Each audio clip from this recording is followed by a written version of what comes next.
Indie Comics.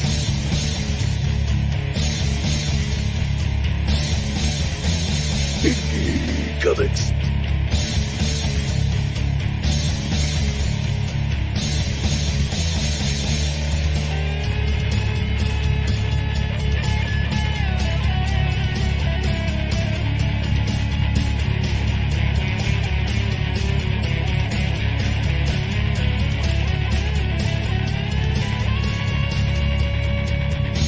Welcome to another episode of ORP, the flagship show of Omen Comics Podcast Network. I am your host, Michael Nunneley, and with me, as always, is my friend and co-host, Steve Sellers. Today, we're going to do the first of a two-episode deep dive into the Fantastic Four from Marvel Comics.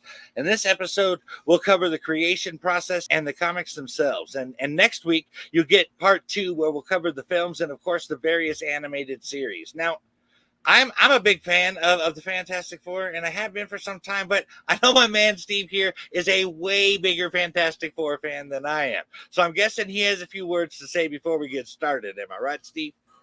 That's a pretty good guess, Mike. The Fantastic Four is a team that I have a lot of history with, almost since I started reading Marvel Comics.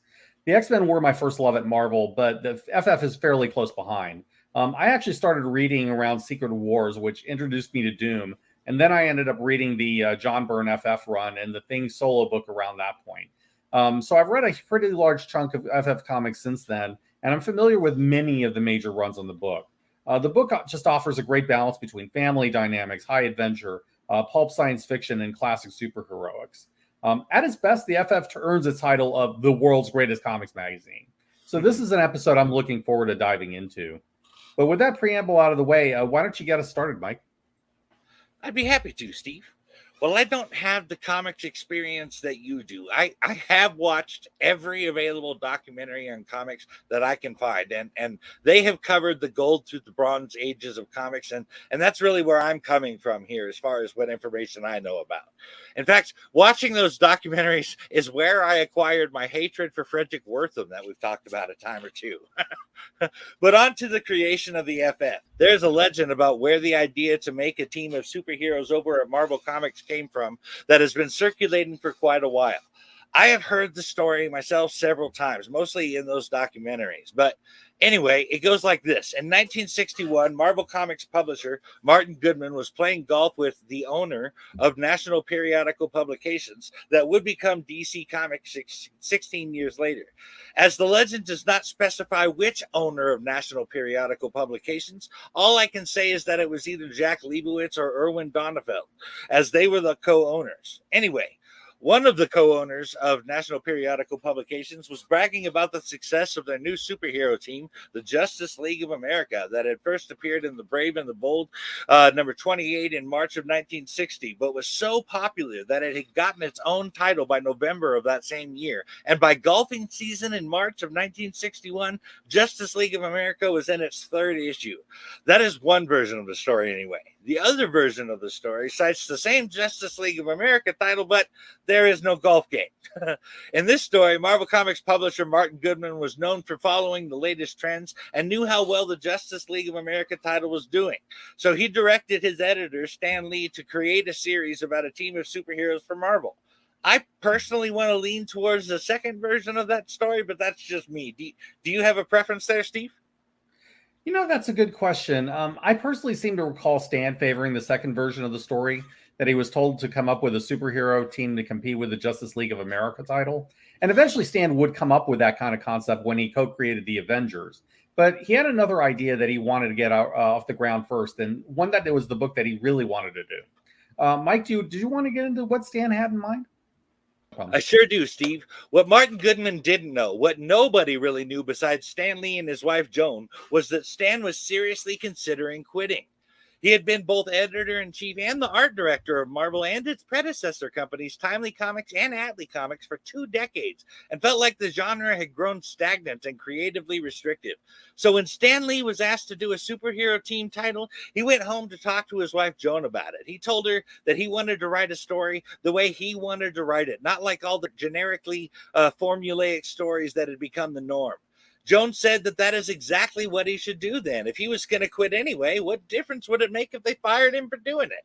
Stan had to agree. So just this once, Stan Lee wrote Fantastic Four to be the type of story that he himself would enjoy reading, with flawed, flesh and blood characters he could relate to. In Stan Lee's words, they'd be fallible and feisty, and most important of all, inside their colorful costume booties, they'd still have feet of clay, which is an obvious reference to the figure seen in Nebuchadnezzar's dream that collapsed after the stone struck its feet mixed with clay and iron.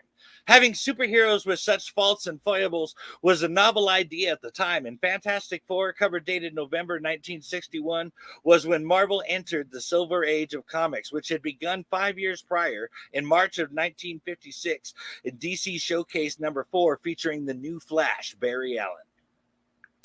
The Fantastic Four was the book that ushered in the Marvel Age of comics, because this was the one book that started the approach that Stan really wanted to take. Certainly there was the flavor of Silver Age comics up to that point with science-based heroes and so forth. But what Stan brought was the humanity of superheroes. And the FF was the start of that. So by making the FF a family with the complex relationships that families often have, he had just the right notes and he struck them hot. But he was also hedging his bets a little by including the Thing, someone who would feel at home just as much in a 60s Marvel monster book as he was in the FF. That was by design, just in case the FF didn't work out as planned. Stan and Jack knew what they were doing, but I think that there were questions about that you wanted to address, Mike? There is, Steve. There is some debate about who actually came up with the Fantastic Four.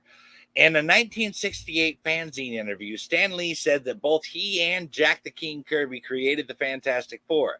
Jack Kirby created the characters visually, but the conception of the characters was mostly him. In Origins of Marvel Comics in 1974, Stan Lee elaborated a bit more on the process, saying that he had developed the basic characters and the story synopsis for the first issue for penciler Jack Kirby to follow. But both Jack Kirby and publisher Martin Goodman were involved in the creative process before that synopsis was written. Listen to this in Stan's own words. After kicking around with Martin and Jack for a while, I decided to call our quaint quartet the Fantastic Four. I wrote a detailed first synopsis for Jack to follow, and the rest is history. Kirby turned in his penciled pages to Lee, who adapted the dialogue and captions. This approach to creating comics, which became known as the Marvel Method, worked so well that Lee and Kirby used it from then on, and the Marvel Method became the standard for the company within a year. You know, at Omen Comics, I decided a long time ago that we were never even going to go anywhere near the Bob Kane Bill Finger disaster. And we always credit our artist Tosin Awasika as a co-creator because he is the visual creator. But it sounds like the Marvel Method is actually much more involved with the co-creating process, with Martin Goodman even adding input. I mean, that's a whole other ball of wax. It is sadly true that Jack Kirby got the short end of the stick when it came to his creations. I mean, he was hugely imaginative, and he created a ton of great characters for both companies. A number of them he created pretty much himself. The Silver Surfer, for instance, was pure Kirby, and Stan didn't even know who he was until he saw Kirby's art for him. But Kirby also created the Eternals, Darkseid, the New Gods, Kamandi, and others by himself. So I have no doubt that Kirby contributed a ton to the FF and their mythos, especially when we talk about later characters like Galactus, the Surfer, and the Black Panther. While I think Bill Finger holds the crown for creators who have been screwed over by the comics industry, Kirby is up there as well. In fact, he was sometimes quoted as saying, "Comics will break your heart, kid," referring to the way that creators were often treated by the mainstream comics industry.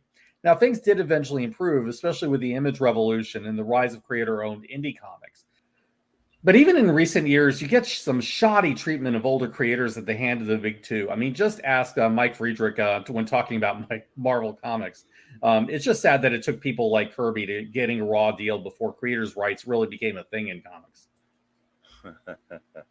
Before they became a thing in comics. I see what you did there. But speaking of Jack Kirby's part in the process, what I have said thus far has only been Stan's side of the story. In 1970, 2 years after Stan Lee's interview in Fanzine, Jack Kirby got an interview in that same publication. In that interview, Jack Kirby did say that Stan Lee was involved in the creation of the Fantastic Four, but said that the main characters and ideas were his. In Kirby's words, "It was my idea. It was my idea to do it the way it was, my idea to develop it the way it was." I'm not saying that Stan had nothing to do with it. Of course he did. We talked things out. However, 20 years later, while being interviewed by Gary Roth, Kirby was directly confronted with Stan Lee's version of what happened, and Jack Kirby said, "I would say that's an outright lie." Kirby claims that he came up with the idea for the Fantastic Four in Marvel's offices and that Stan Lee merely added in the dialogue after the story was penciled. Kirby also sought to establish that the visual elements of the script were his conceptions. He regularly pointed to the team he created for rival publisher DC Comics in the 1950s, the Challengers of the Unknown. If you notice the uniforms, they're the same. I always give them a skin-tight uniform with a belt. The Challengers and the FF have a minimum of decoration, and of course, the Thing's skin is a kind of decoration, breaking up the monotony of the blue uniform. It is important to note, however, that the Fantastic Four wore civilian garb instead of their uniforms, which were only introduced along with the Baxter Building headquarters in the third issue of the series following readership feedback. The original submitted design was also modified to include the iconic chest insignia of a four within a circle that was designed by Lee. To be honest, the Fantastic Four was not exactly a new concept in any case. It was a reinvention of a pulp science fiction series called Skylark, which was created by E.E. Doc Smith, best known for the Lensman series, which inspired Green Lantern.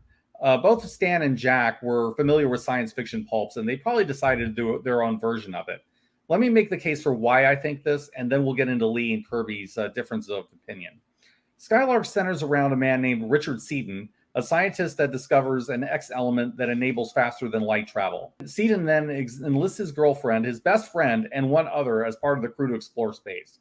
Seaton's rival, a criminal scientist named Mark Duquesne, discovers Seaton's plan and then tries to stop him, only to be disfigured in the attempt. Eventually, after a series of adventures, Duquesne takes over an entire corporation and then makes himself essentially a god, and the Skylark crew has to stop him. I am greatly oversimplifying this series, but there are so many similarities between Skylark and the FF and Doctor Doom that I have to conclude they're likely intentional. I'll also add that Doc Savage was probably an influence too. The adversarial relationship between Ben and Johnny mirrors Monk and Ham, who were two of Doc's assistants. You also get elements like the FF operating out of a skyscraper, which Doc Savage and his band of Iron did as well. Reed and Doc are both the smartest men of their respective worlds, and they're renowned inventors. Also, Doc even had his own Doctor Doom in the form of John Sunlight, who is the only Doc villain to appear twice in the pulps. So I think Lee and Kirby took bits and pieces of old pulps that they both enjoyed and mashed them together. What I think likely happened is that Lee and Kirby probably wanted to do a book in that vein with more of a Silver Age superhero flair. They were modernizing a decades-old concept and making something new from it. Kirby did very likely borrow from this Challenger designs. I think that definitely makes sense. Kirby also very much was into rough and tumble adventurers, so bringing some of that in also seems likely. Lee also brought his feet of clay approach, emphasizing the family elements and the personal drama, while Kirby brought the high adventure and the cosmic scale. So I think there was a real collaboration there, even if Lee and Kirby may have disagreed on the particulars of who did what. And if I may add, I think the name Fantastic Four definitely sounds like the kind of bombastic name that Stan Lee would come up with. Oh, definitely. Stan Lee is known for giving names to things with the exact same letters starting both names. So that totally fits. I totally believe that. I did not know about those old pulp connections, though. Out of all the docs I have watched, and there have been many, that has never come up, but I have to wonder why. As you described it, that really seems to be a very obvious influence on the FF. But let's get to what evidence is available and what others have to say about it. A type synopsis by Stan Lee for the introductory segment of the first Fantastic Four issue exists and outlines the characters and their origins with various minor differences to the published version. However, Earl Wells, writing out of the Comics Journal, points out that its existence does not assert its place in the creation. He says, "We have no way of knowing whether Lee wrote the synopsis after a discussion with Kirby in which Kirby supplied most of the ideas." Earl Wells went on to say that Lee's contribution set the framework within which Kirby worked, and this made Lee more responsible. Wells argues that comic historian Mark Evanier, a studio assistant to Jack Kirby in the 1970s, says that the considered opinion of Lee and Kirby's contemporaries was that the Fantastic Four was created by Stan and Jack. No further division of credit seemed to be appropriate. But comics historian R.C. Harvey believes the Fantastic Four was a continuation of the work Kirby previously did, and so more likely Kirby's creation than Lee's. However, he did say that the Marvel method of collaboration allowed each man to claim credit, and Lee's dialogue added to the direction the team took. It's really hard to say, and I don't think we're ever going to know for sure what the real division of labor was. Did Kirby do more than has been admitted to by Stan? It seems like that's possible, maybe even likely. But I too am ready to go with Lee and Kirby when talking about the FF. Because really, I think that the Stan and Jack collaboration was one where the whole is greater than the sum of its parts. It took Stan to find the humanity and the heart in the brilliant ideas that Jack brought to the table. It took Jack's imagination and visual storytelling magic to bring Stan's words to life in an eye-catching way. It took both of them for that run on Fantastic Four to be as groundbreaking and legendary as it was. I can agree with that. But it seems like both men are leaving out Martin Goodman's involvement, at least what I assume was his involvement. As I mentioned earlier, he was in on the initial creation discussion with Lee and Kirby, he was known for following popular entertainment trends in order to bring more sales to Marvel books. Well, you'll note that in 1959, Henry Levin's Journey to the Center of the Earth hit theaters. Consider that that film, as I described rather generically what happens in Fantastic Four #1. You get a team of 4 adventurers, 3 men and a woman, led by a professor, traveling to the Earth's center and encountering giant monsters while contending with a human protagonist who is also from the surface world. That's a good catch, and it might well have been on Stan and Jack's mind as well, along with Skylark and Doc Savage. The B movies of the 50s gave rise to the Marvel monster books, and both Stan and Martin Goodman were no stranger to taking advantage of trends that work. They may not have been quite as bad as Chris Claremont in that respect, but Stan had a good sense of where the winds were blowing, and he knew which way to turn in response. So that's certainly an additional possibility. I just know that Journey to the Center of the Earth was an awesome movie, and I also know that Goodman was on the ground floor discussion on the FF, and his contributions are never brought up by Stan or Jack. So I had to throw something out there that seemed to fit, but it is just speculation. One thing that seems to have been from Lee and Kirby, maybe even Martin Goodman, as all 3 of them are Jewish, is that Benjamin Jacob Grimm is Jewish. Jacob is the name of the father of the Jewish people, and Benjamin is one of the 12 tribes of Israel. Jack Kirby even featured the Thing in his Hanukkah card, which I thought was cool. The Thing also resembles the golem from Jewish folklore, who acted as a protector to the Jews, with the exception that golems are formed out of clay. I don't think that was an accident, but rather a direct inspiration for Kirby, who created how the Thing looked. But even golems being made out of clay is minor, as the powers of all the Fantastic Four are based on one of the 4 classical elements of air with the Invisible Woman, fire with the Human Torch, and water with Mr. Fantastic. And of course, Ben's element was earth. Right, and Ben was always the character who was most associated with Jack Kirby. Kirby was the rough and tumble guy from a rough neighborhood like Ben, and he'd been in his share of fights. This is likely one of the reasons that his action sequences are so good. Also, I'm inclined to think that the Jacob in Ben's name was indeed a nod to Jack Kirby, whose real name was Jacob Kurtzberg. If Kirby had an avatar in the Marvel Universe, it was clearly Ben Grimm, the Man of Stone with a heart of gold. I have to say that I like that, and it makes me like the Thing even more. But when it comes to the FF, I honestly don't know who was the main creator of the Fantastic Four, and being that there is no official documentation to prove beyond a reasonable doubt either way, and both men are dead, I don't know that we will ever know exactly what happened, as I think you just had to be there. You know, several people can view the same event and describe it a different way, and I tend to think that's what happened here. Either way, the success of Fantastic Four #1 convinced Stan Lee to stay on making comics. Fantastic Four started receiving fan mail, and Stan Lee started printing the letters in a letter column with issue #3.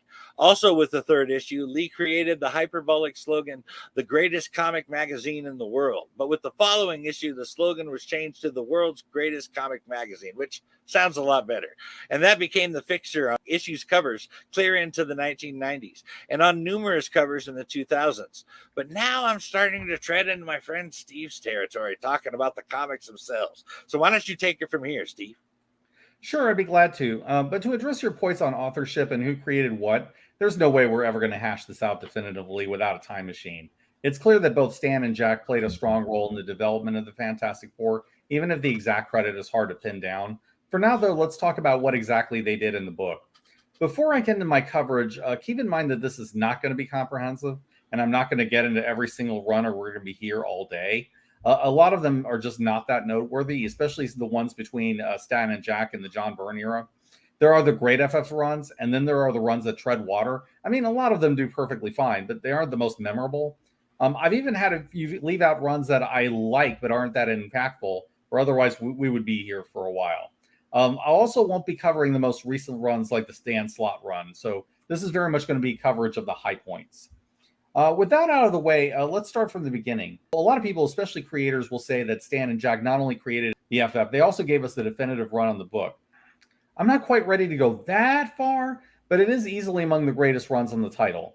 I think the reason people tend to credit Lee and Kirby as much as they do is because of the sheer volume of inventiveness and creativity. In 104 issues, Lee and Kirby introduced such things as the Mole Man, Doctor Doom, the Mad Thinker, the Inhumans, the Black Panther, the Silver Surfer, Galactus, the Skrulls, Annihilus, and other characters and ideas that became cornerstones of not just the FF mythos, but the Marvel Universe at large. They also brought back Namor the Submariner in a big way, taking a classic Golden Age character and making him a complex antagonist and eventually into an ally of the team. I don't think there's any question that Lee and Kirby dominate all other FF creators in terms of what they brought to the Fantastic Four. At the same time, I also feel like the Lee Kirby run is where we start to see real change and growth in the characters. Reed and Sue grow together over the course of their adventures, eventually marrying and starting a family together. Their son Franklin was born late into the run in a story involving Annihilus. That was huge, and it hadn't been done before in comics as far as I can recall. Powers would grow and develop. Ben would go from lumpy and clay-like and into orange rock. Sue would develop the ability to create invisible force fields, which was the key to her eventually becoming one of the most powerful members of the team. Johnny actually did show quite a bit of character growth back then as well, especially when Crystal and the Inhumans became a part of his life. I have to ask a quick side question here real quick. What the heck did Annihilus have to do with the birth of Franklin? Yeah, it was a story involving the negative zone, and I want to say he was captured or something like that. I can't remember exactly what happened. It was it was in an annual. Okay. Yeah.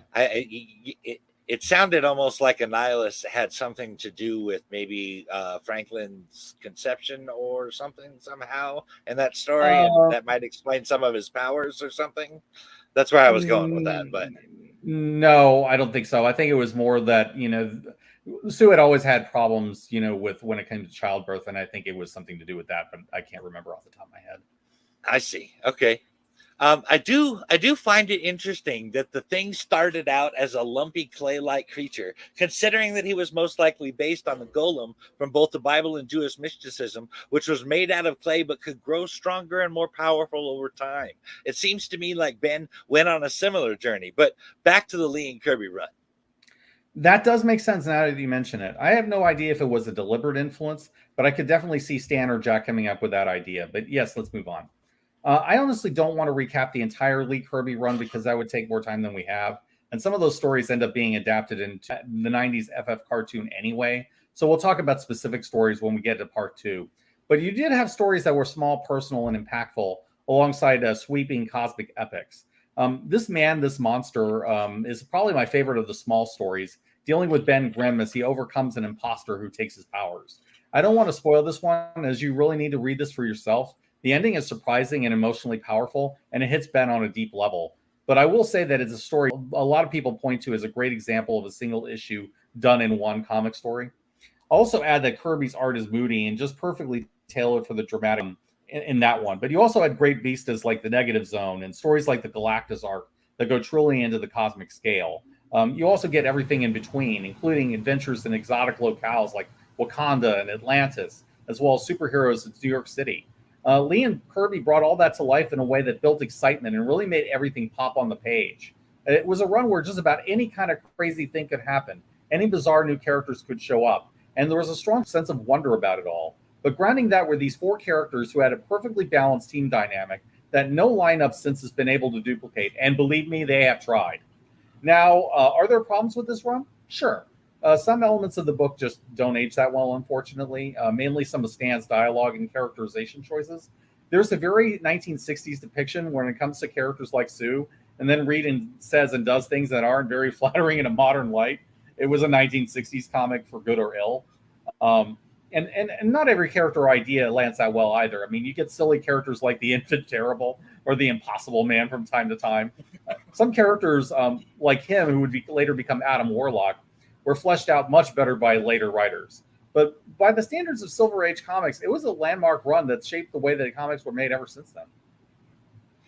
I have to say that basically most of what I know about the Fantastic Four seems to have come directly from Lee and Kirby. What's more is that Lee and Kirby are the folks who made the FF the first family of Marvel. Not just because Lee and Kirby developed the Marvel method creating the FF, and not just because the FF launched Marvel into the Silver Age, but because the Fantastic Four was the first superhero comic that began developing long-term story arcs for their characters, both heroes and villains alike. And that those story arcs would span multiple issues to go through. The continuity started in the FF would eventually grow to encompass the whole of the Marvel universe, and in a way make the FF the literal first family of Marvel. But there was something equally monumental about the Fantastic Four. It was written with a more adult audience in mind. It assumed a certain level of intelligence on the part of the reader and did not pander to children. I don't think the comics were out of reach for the younger audience. I'm not saying that. But unlike the comics, the FF was not written specifically for children, and that made a huge difference. In fact, Fantastic Four #1 was extremely popular among college students of the day, just to give you an idea of who was reading them. I would go as far as to say that superheroes as we know them today would not be as popular as they are without the Fantastic Four, specifically but not limited to issue #1. But let's get back into the comic runs. The early Marvel comics managed to do well at being family-friendly while challenging the reader. This is true. Stan and Jack definitely set the tone for that. But let's get into what happened after the run ended. Mind that this is a whopping run of 104 issues by one creative team, a record that stood for decades until Brian Michael Bendis and Mark Bagley broke it with Ultimate Spider-Man. So even the end of the run was a huge achievement. Most of what happened between the Lee and Kirby run and the second major run is not hugely memorable. A lot of writers just generally try to follow in the footsteps of Stan and Jack, and what you got was generally serviceable stories that didn't really capture the imagination nearly as well as they did. You could skip over many of those runs and not feel like you missed too much. That said, there is one exception I want to talk about, and that is one of my favorite overlooked Doctor Doom stories. After Jack Kirby left the FF, Stan remained on as writer for a little while afterwards. He was joined by John Buscema, an industry legend who is best known for books like Avengers and Conan. Those stories likewise didn't have the power of the Kirby issues, even with Stan involved and a titan like Buscema on the art. With the help of incoming writer Archie Goodwin, Stan did have one last banger of a story left, and that is the Overmind arc. The premise of that story is that the Overmind is an alien who has come to Earth to conquer it in the name of a group called the Eternals of Eung. Overmind is the chosen one of an ancient prophecy. From beyond the stars shall come the Overmind, and he shall crush the universe. The Overmind initially lives up to that promise because he defeats the Thing with relative ease, and then he goes on to take down the entire Four by himself. He even manages to use his psychic powers to take over Reed's mind. This situation is so bad, in fact, that Sue decides to run, realizing that the only person who might be able to help is none other than Victor Von Doom. Sue appeals to Doom's sense of honor, and he agrees, giving his word to his sister, though I suspect what motivates Doom to agree is his ego and his refusal to leave Reed Richards' death to anyone but him, as well as the fact that the Overmind is a threat to his power. But Doom is true to his word, and the fight between Doom and the Overmind is awesome. Doom has devised a plan to use the FF's powers and his own technology against the Overmind, and it works for a while. Doom builds a device called a psionic refractor that turns Overmind's power against him, protecting Doom and weakening the Overmind at the same time. After a protracted battle, Overmind manages to destroy the psionic refractor, and Doom is still able to resist his power with sheer will alone. While Doom and the FF still don't quite win the battle, the power unleashed attracts the attention of a cosmic being called the Stranger, who ultimately stops the Overmind. But the reason I love this story is because this is the first story where we see Doom's relationship with the team become more complex than simply being arch enemies. Doom is willing to hear Sue out, and he respects her enough to give her his word, something Doom never gives lightly. And on top of that, he keeps his word to her, even protecting people like Ben that he despises, because defeating the Overmind matters more to him than his feud with the FF. He also leads the team successfully, and though they fail, it is not because of anything Doom does. He planned ahead, and he uses the FF's ability to great effect. In the words of Jean-Luc Picard, it's possible to commit no errors and still lose. Doom made absolutely no mistakes in his plan, and it very nearly works. He's just up against a ludicrously powerful opponent. On top of that, Doom goes down like a total badass, resisting the Overmind with every ounce of his will, and he is the last one standing in the fight with the Overmind. The Overmind tends to be a bit overlooked compared to some classic Doom stories, but it is one of the greats. I just loved that prophecy, and you did the impression actually pretty well. I mean, just took me right back to Saturday morning with the Marvel Hour. I loved it. But after hearing that, I not only think I have a better idea of why you are a Dr. Doom fan, but I think I'm actually turning into a bigger fan myself. That sounds like a great story that really speaks a lot about his character. In fact, I would go as far as to say that Dr. Doom is the more interesting part of that story. But let's get back into the next run you wanted to talk about, Steve. Yes, sounds good. The second truly great run on the Fantastic Four happened when John Byrne took over the title as writer and artist. Now, keep in mind that this is technically Byrne's second run on the book. He did some issues as an artist prior to that. I'll talk very briefly about that period. Byrne got involved with the FF at the tail end of a run written by Marv Wolfman, who is best known for Blade and the New Teen Titans. While getting into it will take us too much off track, I will say that you should read it if you're a Nova fan. It's great. Probably the best Byrne illustrated issue, though, was the last part of that story where a cosmic villain called the Sphinx confronts Galactus. Even then, Byrne knew how to give the Big G an immense sense of scale and dramatic weight. But let's move on to Byrne's second stint on the FF, where he becomes legendary. Flash forward a few years later, where Byrne has just left the X-Men, and in my view at least, he's at the height of his artistic powers. He goes off and takes over the Fantastic Four. He starts off with a pretty simple Diablo story, and it's pretty decent as Diablo stories go, which is usually not very good. But then he goes on and does some crazy things like Terror in a Tiny Town, where Doom projects the minds of the FF into miniatures that are trapped in a scale model city of Doom's design. The story is actually better than I make it sound, and it sets the tone for how good Doom is in this run. In fact, I would put John Byrne among the very best creators that Victor Von Doom has ever had, as writer or artist. From here, though, I'll hit some of the highlights of the Byrne run. The Fantastic Four fight Gladiator, the Praetor of the Shi'ar Imperial Guard. This is basically Byrne's take on Superman versus the Fantastic Four, and it is some good fun. The cover where Gladiator stands over the beaten FF has been homaged a few times, even by Byrne himself when he worked on Superman. That leads into Byrne's big Galactus arc, where Galactus again tries to consume the Earth. The Fantastic Four, along with all of the major Earth heroes, team up to stop Galactus, and you get some great action pieces in that arc. The real selling point is the ending, where Reed saves Galactus's life, and then Galactus promises to spare the Earth. That changes their entire relationship moving forward, and it also sets up the trial of Galactus, which is awesome. But let's move on to one of my personal favorites. This Land Is Mine, where Dr. Doom reconquers Latveria with the help of the Fantastic Four. Doom gets briefly deposed by Zorba, who was the last survivor of the previous Latverian royal dynasty, and now Victor wants his country back. Zorba proves to be a far worse ruler than Doom ever was, and the story shows us why the Latverians tend to prefer Doom as their king. It also expands on the complexity of Doom that we saw in the Overmind arc, how Doom's sense of honor leads him to occasionally doing the right thing, despite his ruthlessness, pride, and ambition.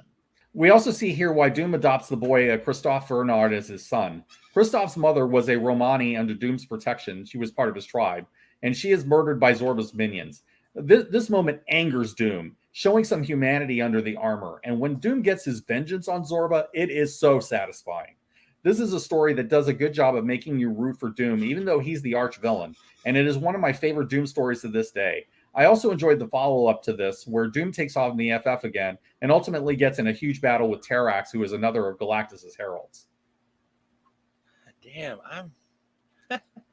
I know a little bit about how Doom ruled Latveria, and I'm just trying to picture Zorba must have been a serious piece of work. That Dr. Doom was the preferred leader. I mean, Doom provided for him. He genuinely cares for his subjects. It's just his idea of caring for his subjects includes, very dictatorial fascist tactics. Right. Again, I have to say, I am loving Doom a bit more with each story you elaborate on. I always saw him as a villain whose only pursuits are vengeance on Reed and more power, and oftentimes he doesn't even know what to do with it, but power once he has it. But I am learning the error of my assumptions here. There's a lot more to Doom than I thought. I think I might need to pick up that Book of Doom omnibus. I think you absolutely should, because it hits a good cross-section of what makes Doom a cool villain. It also includes stories outside the purview of our FF discussion, like Doom's odd couple friendship with Namor and Silverville and Team Up. It also includes Triumph and Torment, which is another of the all-time great Doom stories. But let's return to the FF for now. Now, I'll lead into the trial of Galactus, which is generally considered the high point of Byrne's FF. Basically, the Shi'ar get word that Reed Richards spared Galactus, and the interstellar community places Reed Richards on trial for having done this. What makes the story so fascinating is that Byrne uses the trial setting to evaluate what Galactus is as a cosmic force in the universe. The story establishes that Galactus is more than just a cosmic predator. Galactus is a force of nature, and he fulfills an important balance against death and eternity, who's the embodiment of all life. There's some good philosophical questioning in this one, and I think you might appreciate that aspect of it, Mike. That Reed saves Galactus' life in the comics is interesting. As someone more familiar with the on-screen version of the FF, I can't help but think of When Galactus Calls from the 1994 animated series, where Reed Richards saves Galactus. I'll be honest, and I'll say that I always thought that was a little off, and that they barely touch on the stuff you mentioned there in the episode. So it never really made sense to me. But when you talk about Galactus fulfilling a universal balance between life and death so that neither aspect takes more than it should, that does interest me quite a bit.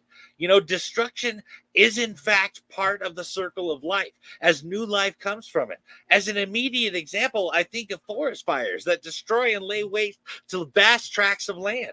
And yet, without periodic forest fires, the ground would not be exposed to sunlight, which stimulates new growth. Pine trees especially could not spread their seeds. The soil would not be regenerated with nutrients from the dead organic material that the fire burns away. And if that material were to remain, it would actually, in fact, build up and choke out life. All of that to say that saving Galactus makes much more sense to me now. But let's get back to the Byrne run, Steve. Galactus operates on such a huge scale. I mean, how do you judge someone like that? So all those are fair points. To return to the FF, Sue Richards steadily grows throughout the Byrne run. Byrne rightly figured out that Sue honestly should be due. We've seen her deal with a lot of struggles as a wife and a mother. I mean, she loses her second child with Reed in childbirth. Her son, Franklin, has on-again, off-again cosmic powers that she has to struggle to keep in check. She and Reed try to live in a normal life with Franklin, and then they lose all of that due to Puritans who think they're witches. I am not kidding. This happens.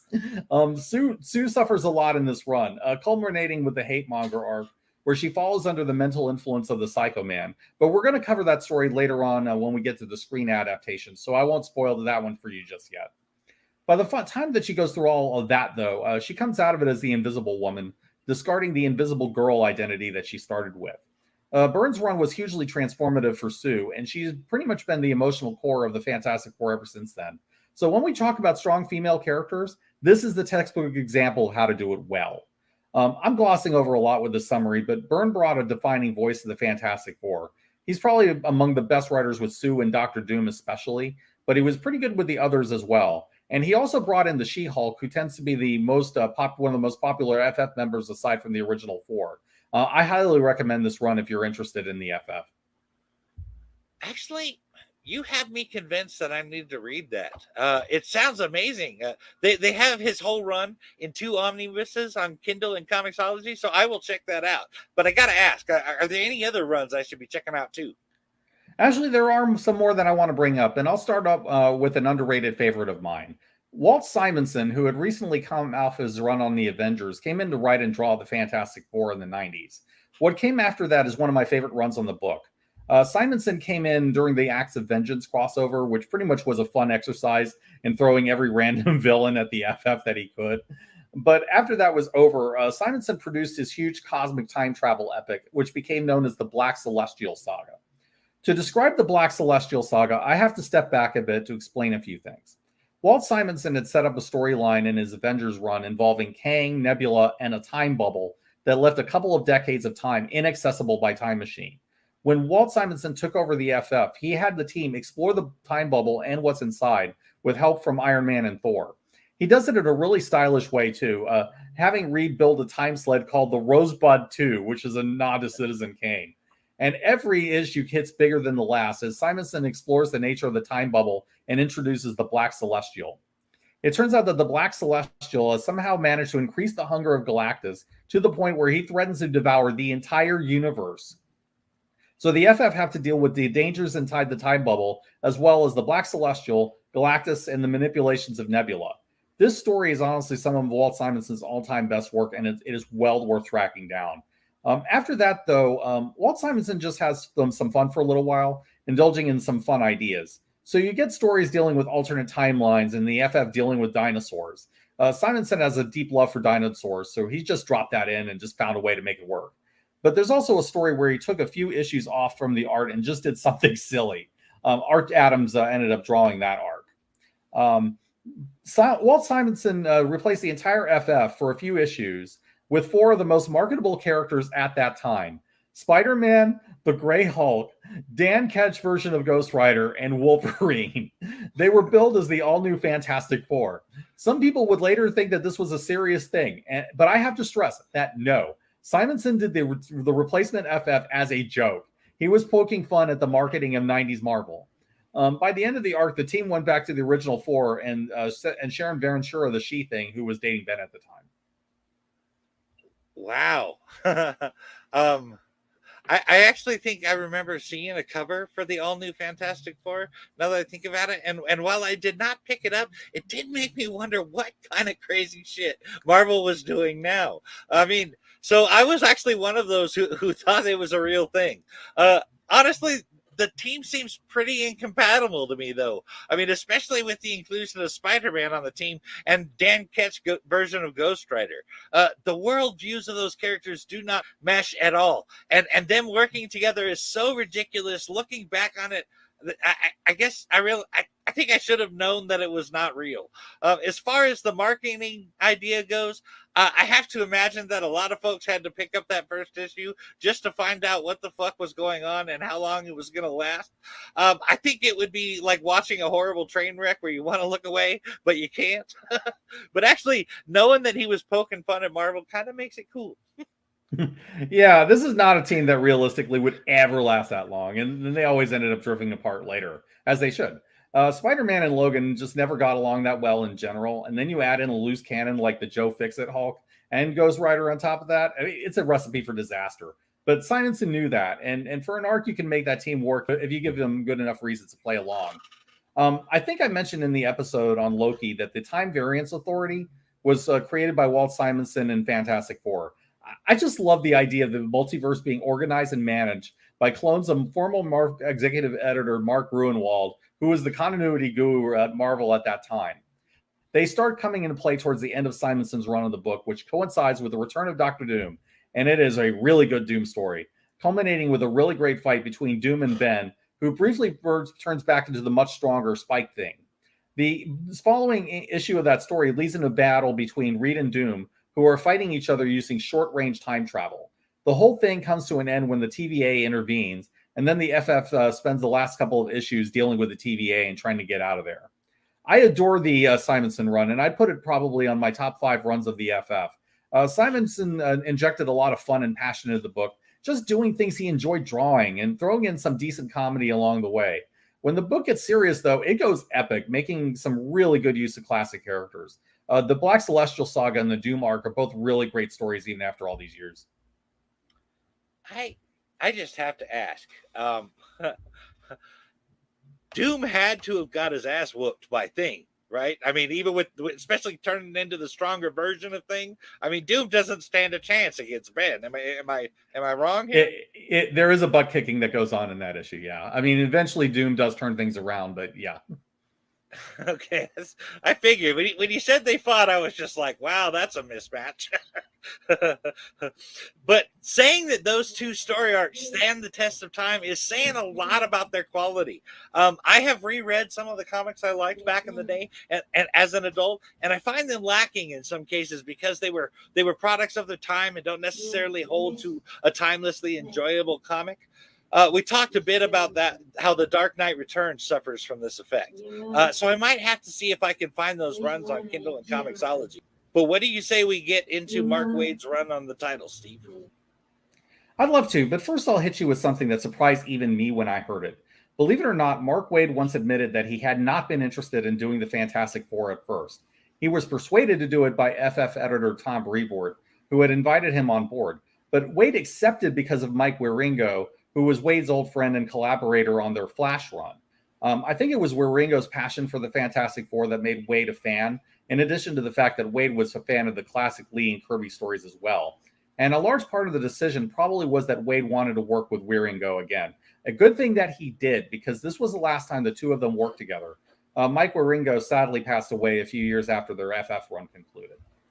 Waid's thoughts on the FF are very detailed, and we know much of what he pitched to Tom Brevoort. Much like Grant Morrison did with New X-Men, Mark Waid wrote an entire Fantastic Four manifesto outlining how he saw the characters and what they should be doing. Waid's position on the Fantastic Four was that the characters were great already, that there was nothing wrong with them. But he felt that the previous stories were too reverential to the 1960s, and the series needed to feel new again. That meant that the FF needed to make new discoveries, face new threats.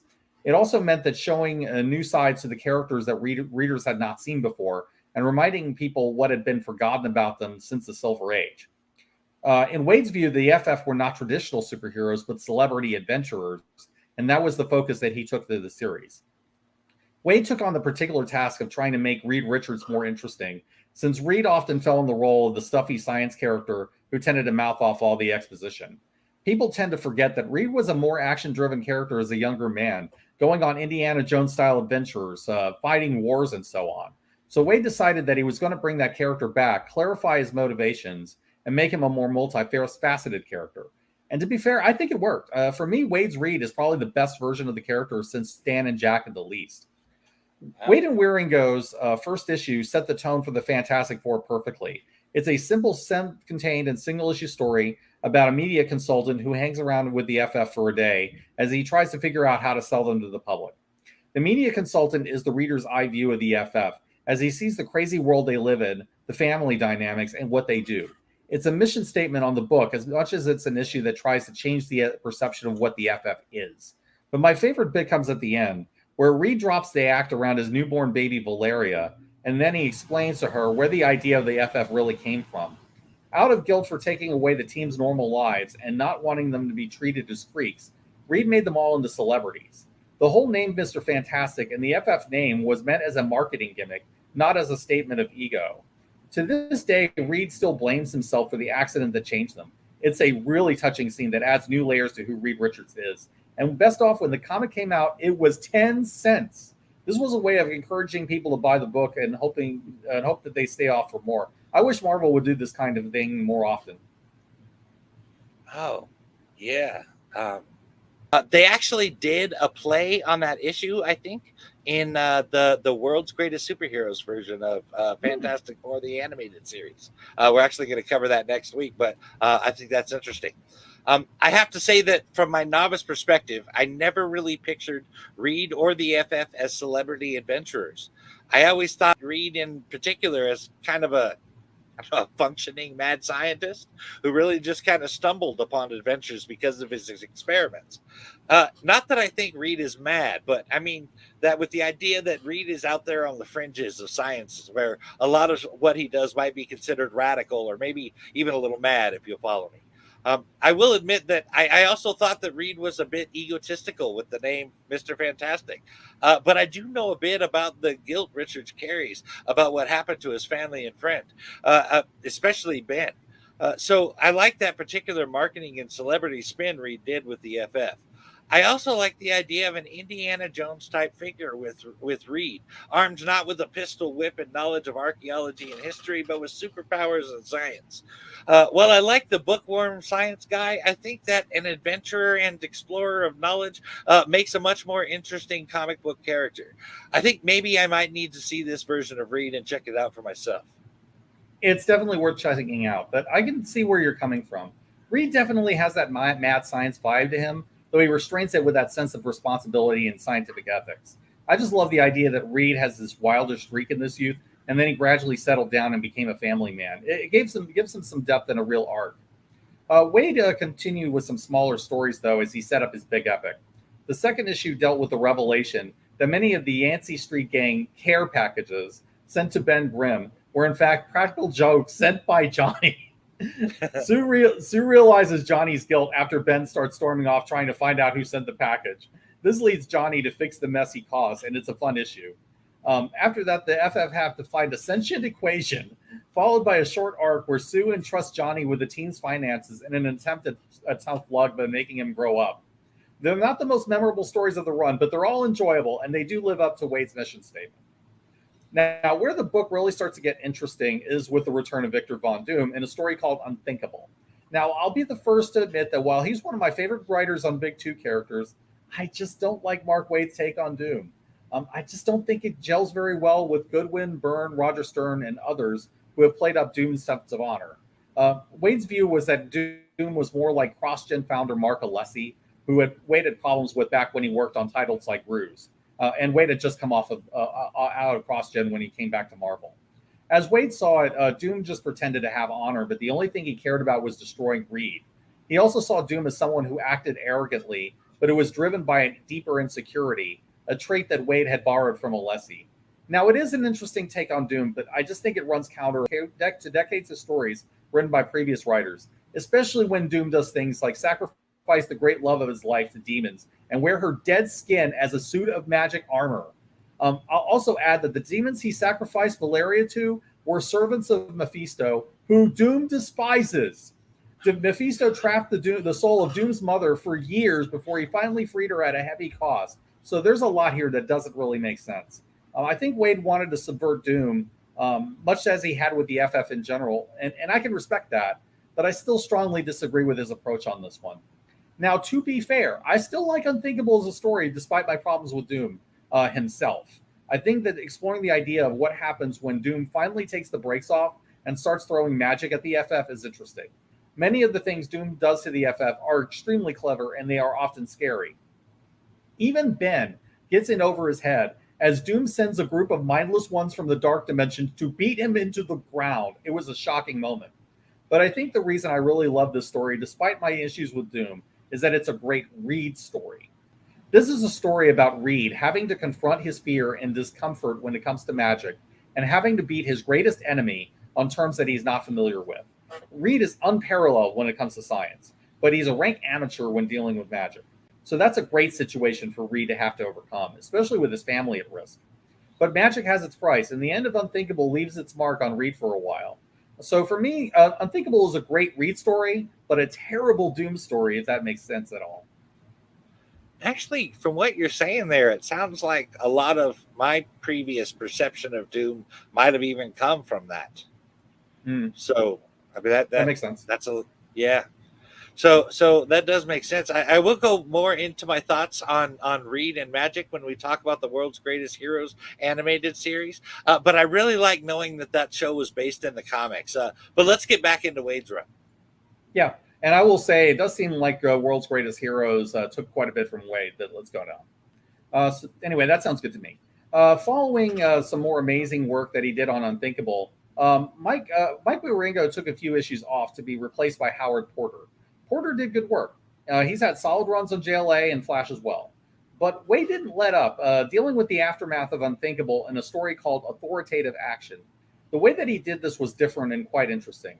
With Doom presumed dead, the Fantastic Four go into Latveria and try to clean out Doom's influence from the country. This actually doesn't work as planned, as the FF make enemies both within Latveria and from the world powers who are trying to take advantage of Doom's absence.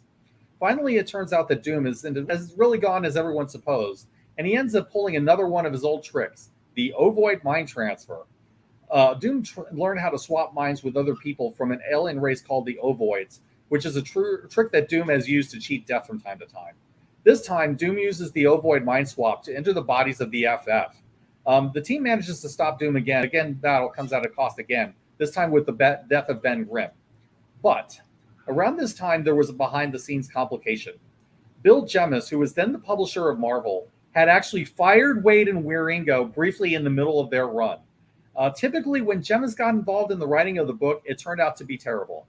He was a businessman and he was not a writer. His own vanity project called Marville was notoriously derided as just one notable example. What Jemas wanted to do on the FF was a richest to rad story where the FF lose everything and have to operate with nothing.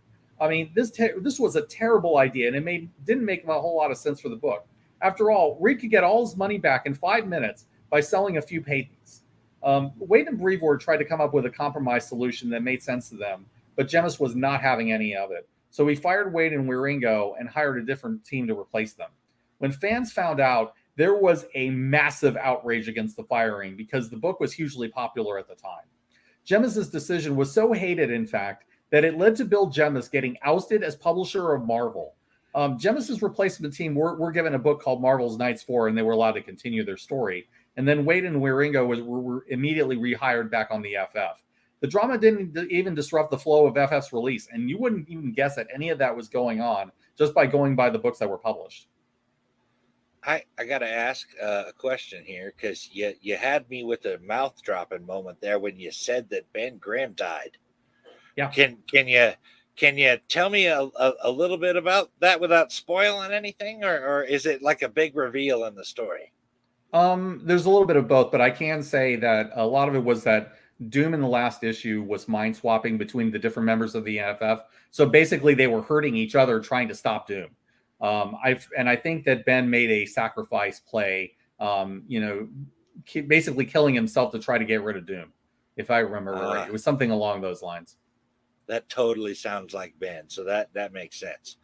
I'm a little shocked about the whole firing and rehiring thing. I mean, so all that happened, and Waid and Wieringo were able to write and draw the script. It was able to be lettered, edited, and printed all within a month without disrupting the regular release of the title. I mean, damn, that was one fast-moving month of chaos. I'm pretty sure Waid and Wieringo were a decent ways ahead of schedule, which I think helped a lot. But that drama was insane, and it must have been rough on them.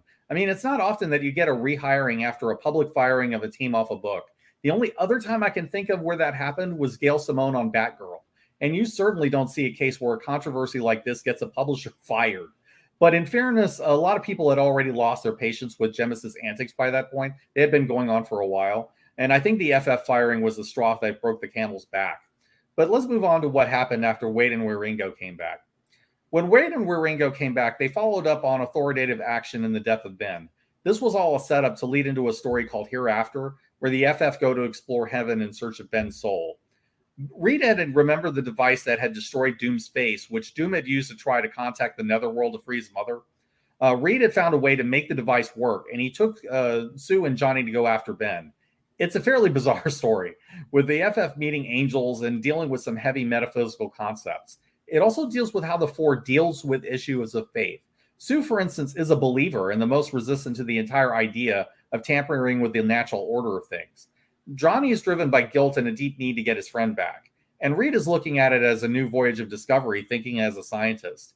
There are some pretty good moments with those very different viewpoints. By the end of the story, the Fantastic Four literally meet their maker, who they initially think is God. In fact, God in the Marvel Universe turns out to be Jack Kirby. The entire issue is Waid and Wieringo's love letter to Kirby. As Kirby states in his meeting with the Four, "That's what my creations do. They find the humanity in God." That's a line that stuck with me, and I still occasionally pull it out. It's a very meta issue that leans against the fourth wall, becoming a commentary on creativity and on faith. Before I talk about the last couple of arcs, though, did you have any thoughts on Hereafter, Mike? Well, I do, but first I gotta say you do a pretty good Jack Kirby impression. I know a little bit about this from watching like videos on YouTube and stuff, but I am always a fan of exploring metaphysics and faith, especially from the perspective of someone like Reed Richards, whose religion is science. I particularly like a story when someone like that is confronted with undeniable proof of the supernatural and they have to struggle to accept it. Seeing Reed Richards go through that sounds like a lot of fun. Also, I absolutely love that Jack Kirby is the god of the Marvel Universe. That is just badass. As valuable as a writer is to a comic, it is the artist who brings the words to life on the page. Any comic book writer getting the art back from their artist for the first time can attest to this fact. It just had to be Kirby, and I'm a bigger fan of Wade and Wieringo for making it that way. Well said, and I definitely agree with all that. I think Reed accepts the existence of beings like gods, but he sees them in scientific terms, like there's sufficiently advanced science being indistinguishable from magic. He'd have to look at it that way, because otherwise he's denying the evidence of everything that he's experienced in his career as an adventurer. I mean, he knows Thor. He has his number. Yeah. When you got a Norse god on speed dial, I mean, you got to accept certain things. It's actually fun to think about how advances in technology and science can appear magical. Like on this side of it, I definitely want to call it magic. I mean, it reminds me of Who Watches the Watchers episode from Star Trek The Next Generation Season 3, where Picard brought the Manticore aboard the Enterprise and used the analogy of cavemen from her race looking at what the Manticans can do now and being frightened by it. It would be really cool to listen to Reed give a similar speech like that in regard to how he sees this stuff scientifically, because it certainly seems plausible. But let's finish up this Wade and Wieringo section, Steve. I'm down for that. Since we've already gone fairly long on Wade and Wieringo, I'll just breeze quickly through the last three stories. There's a fun little team-up story between Spider-Man and the Human Torch. That story sets up the next arc, which is the return of the Wizard and the Frightful Four. It's a decent attempt to reinvigorate the Frightful Four, trying to paint the villain group as a dysfunctional family led by the Wizard. I don't think the story quite worked because the Frightful Four's dynamic doesn't quite work the same way as the FF's, but I think it's a clever concept, and I like the way the Wizard is used here. It's worth reading at least once, even though Wieringo uses it as a break to prepare for the last big arc. The last arc of Wade and Wieringo on the Fantastic Four is a cosmic storyline called Rising Storm. It's been a long time since I've read this one, admittedly, but it's mainly a story about putting the shoe on the other foot. So you get weird things like the Torch briefly becoming a herald of Galactus, the FF's powers being switched around with each other, and Reed and Galactus switching roles. Galactus briefly becomes Galan of Ta again, finally getting a glimpse of the human perspective for the first time in eons. It gets a bit goofy at times, and it never hits the heights of unthinkable hereafter, but it's fun. And a Galactus story is a good place to put an end to their run. So you mentioned something about Galactus there that I don't think I know about. Galan of Ta, was he like a humanoid or something at some point before? Yep, he was. In fact, the thing with Galan or Galactus is that he was the last survivor of the previous universe. So he survived the crunch of the last universe, the Big Bang of our universe, and he ended up being a cosmic being when he emerged. So that is when he transcended. Oh, wow. That's kind of cool. I must admit to being curious about the Human Torch heralding for Galactus and to Galactus getting the shoe on the other foot. But I mean, honestly, neither of them seem like deep wells to me. I mean, did Galactus actually change after that perspective? No, he didn't. I mean, he did for a little while, and then he went back to being Galactus.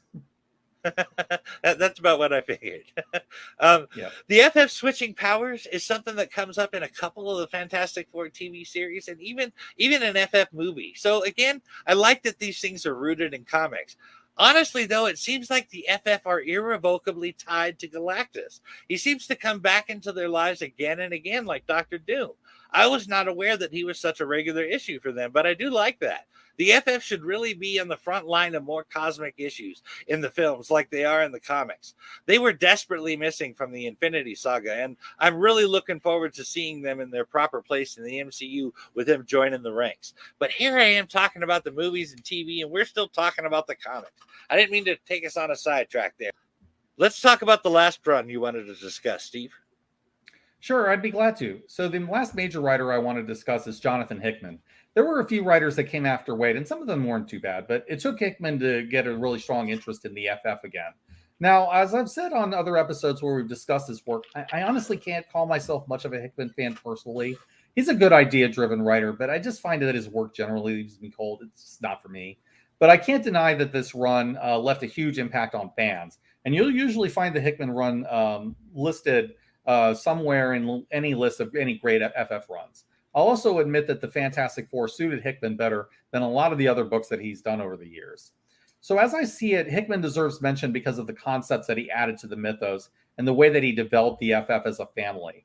One of the early ideas that Hickman brings in is the Council of Reeds, a group of Reeds from across the multiverse that come together to solve problems. Reed's motto around this time is solve everything, and he starts to think that it's his job to fix every major problem in the world. This does eventually get Reed into trouble, especially when not all the Reeds share his priorities. I have to say that a council of anybody from different multiverses sounds like a nightmare. I can't even imagine arguing with so many versions of myself about what to do. But a council of Reeds, where they are all just like super intelligence with IQs off the charts, that sounds frightening.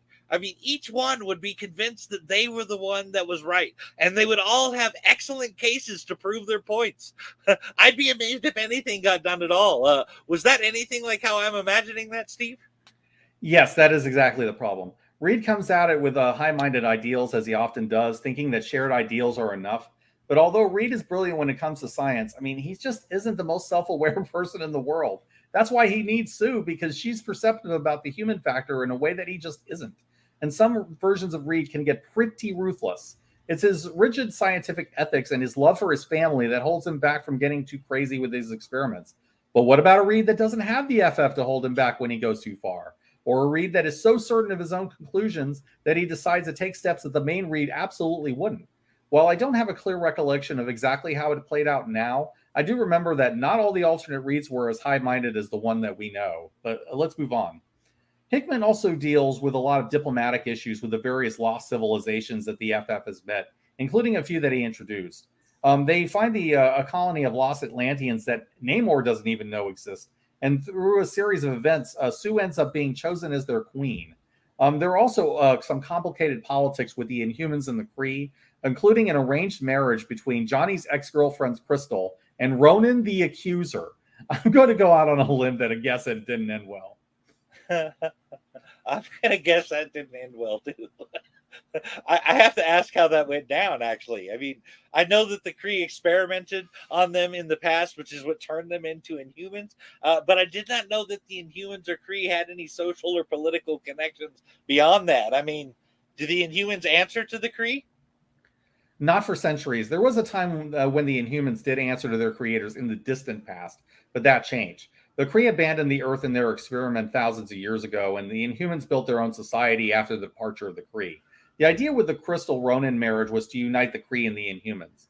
Crystal went along with it for purposes of statecraft, but eventually the relationship did improve between them, surprisingly.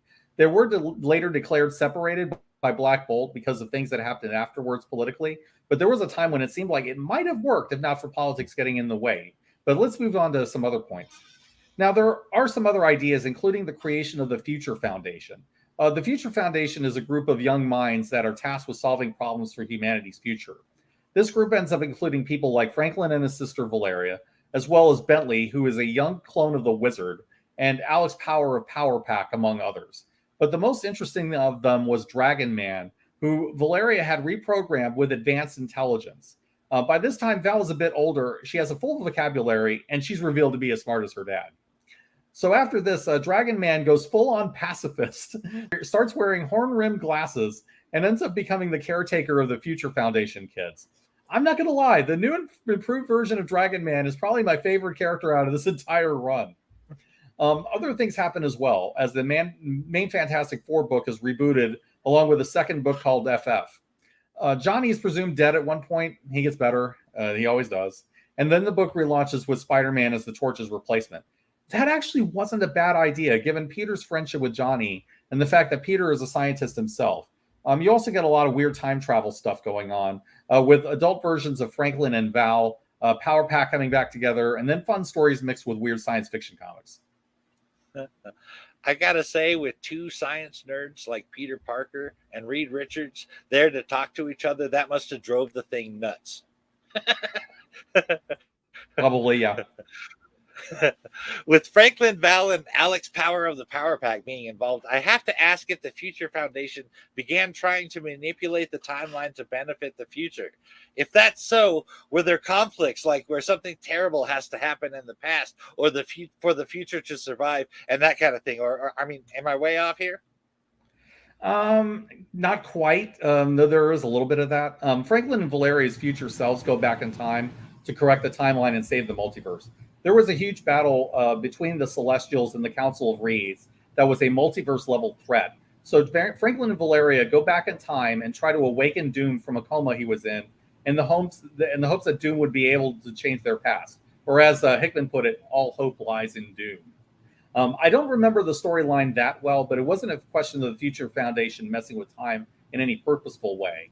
Awakening Doom, though, had unintended consequences, and that leads into the last major Hickman story we'll be discussing.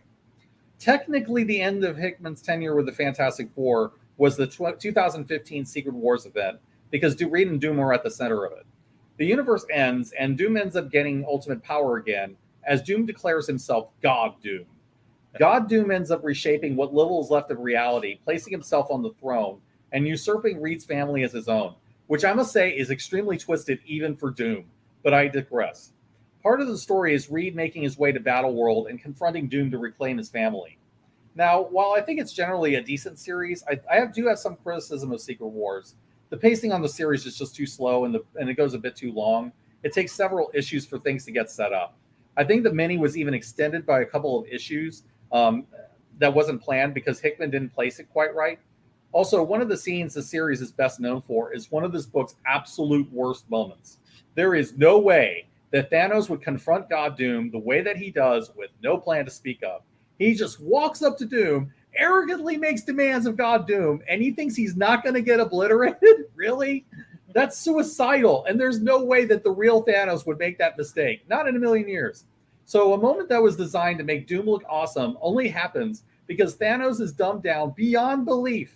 I'm full for Doom doing awesome stuff as a fan of the character, but not by making a cosmic level genius like Thanos act like an idiot. It just was not earned in my view, and it makes Doom's victory look hollow in the process. So both of them end up looking bad. Beyond that, Secret Wars is worth checking out if you're curious. There is some great stuff in there, and some of the tie-ins are worth checking out too. So, I mean, I feel like I've been getting to know Doom a little bit more in this episode, but I have to ask something about Dr. Doom that I can't quite figure out. According to Reed Richards, there is no victory, no amount of power that will ever be enough for Doom. What I don't understand is how a man can be so brilliant and skillful and still only learn selectively from his mistakes. He seems to only consider attaining power, like with the God Doom thing, as if having the power itself is the goal rather than even understanding it properly so that he doesn't mess himself up. He is so egotistical that he assumes he is strong enough and smart enough to wield the greatest powers in the multiverse, and time again he is foiled by his own lack of knowledge. So, I mean, can you perhaps clear that up for me a bit, Steve? Let me put it to you like this. It's kind of like how some people are great middle managers, but then they start to fumble once they're the ones in charge of the operation. They have skill set and talents that are good at working at a certain level, and they're ambitious and they want the brass ring. But once they get there, they have to learn a completely different skill set, and maybe they're just not built for it. They don't have the right talent set, or they think that skills that work at one level can work for anything they do because it's always worked out for them. This typically leads to failure. So when you have a guy like Doom, who's been successful at leading a country and has even managed to conquer worlds, he naturally thinks he's qualified to play God, but he really isn't. And we've seen that a number of times when he's had to deal with real cosmic players like Thanos or Adam Warlock. Doom typically gets outclassed whenever he deals with people like that. Doom is that one human who comes close to playing on that level, but he's just a step short of being able to manage that kind of power. That doesn't mean that Doom isn't awesome at what he does, but he's blinded by his ambition and his arrogance, and he just can't bring himself to admit that he can't play in that league. Victor is one of those people who always has to be right, and he can never admit that he's wrong about anything. That prevents him from learning the lessons that he needs to improve. Man. So, I mean, if I'm understanding you correctly, Doom's nemesis is not Richards at all. It's himself, even in the comics. But despite his intelligence and skill, he will never, ever be able to see that. I'm going to have to put some real thought into that as I read the Book of Doom omnibus, because that is a perspective I thought really only applied to the animated versions of the character. I guess I have a lot of layers to consider here. That sounds right. I mean, he has a lot of layers. I mean, Victor Von Doom is a tremendously complex and fascinating character, and that's why he's my favorite villain. He has many qualities that are admirable, and even occasionally border on the heroic. The man's not a traditional villain. He's a king, and he conducts himself with the dignity and courtesy of a king. He's a man of culture and sophistication. He's a self-made monarch, having built an empire with nothing but his own genius. But he's also cold, arrogant, manipulative, and vengeful to a ludicrous degree. There's a greatness about Victor that is held back only by his deep character flaws, and that's why I find so compelling about him. Doom is a character who works for many different kinds of stories as an ally or an adversary, and he plays well against just about any hero you can name. For me, Doom is the gold standard of villains, and there are a few that even come close. But with all that said, I'll offer some closing thoughts on Jonathan Hickman. All in all, I can understand why Hickman's FF has the reputation it does, even if it's not a personal favorite of mine. I don't think it's a bad run by any stretch. It just doesn't push my personal buttons as much as a run like Wade or Simonson's did. But as Hickman's work goes, it's probably among the best of his that I've read so far. He introduced some really neat ideas to the franchise, and he made Dragon Man cool, so he definitely gets points for that. Wow. I mean, I don't know about you listeners, but I personally had not considered getting into the Fantastic Four comics. They have such a long history, 62 years, in fact, that I found it intimidating, if I'm honest. I mean, where do I start? It was a big question for me. But talking to my friend Steve here, who is obviously a mega FF fan, I feel like I have a bit more footing when it comes to the comics. I know where to get started because of Steve's breakdown. I'm walking away from this a bigger FF fan than when I came into it, and I just want to say thank you for breaking all that down for us, Steve. Yeah, I'm more than glad to. But that about wraps up part one of our Fantastic Four discussion. Is now I have to go get myself some Fantastic Four comics. So we'll see you next week and talk about the TV shows and films of the FF. And until then, I want to thank our patrons who make